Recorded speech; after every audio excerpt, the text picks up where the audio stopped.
NPR legal affairs correspondent, none other than Nina Totenberg.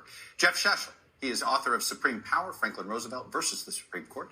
The senior editor of The Dispatch, David French, who waxes big time when it comes to the judiciary on his own podcast almost weekly. And Robert Tsai, professor of law at American University College of Law and author of Practical Equality, Forging Justice in a Divided Nation.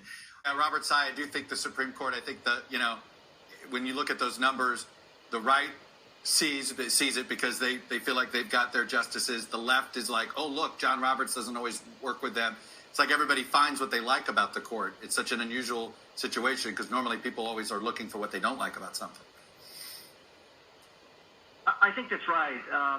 I would just sort of pull on one of David's comments about popular sort of reliance on the court and say that I think that in order to understand the intensity today over a vacancy on the Supreme Court, we have to be able to understand some broader trends. And one of those trends is how a lot of people, ordinary people, but also the parties themselves, the two major parties, have become incredibly reliant on the courts to entrench their own policies over time. And so certainly with the Warren Court, we saw liberals becoming much more interested in turning to the courts, progressives turning to the courts to try to get rights expanded and written into law.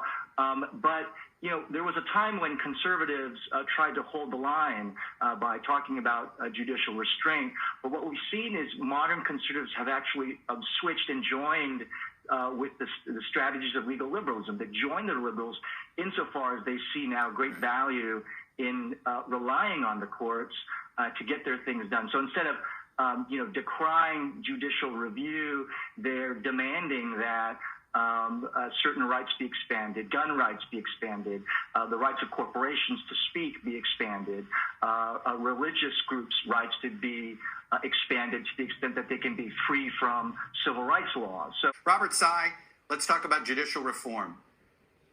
Is expanding the Supreme Court realistic? Is that something that would serve as a reform, or is that a political solution to a political problem? Is term limits a better idea? Well, I think, broadly speaking, reform of the courts and reform of the Supreme Court has to be on the table. And this is something that has been a long time in coming. So I'm happy that there are a lot of people who are now talking about this.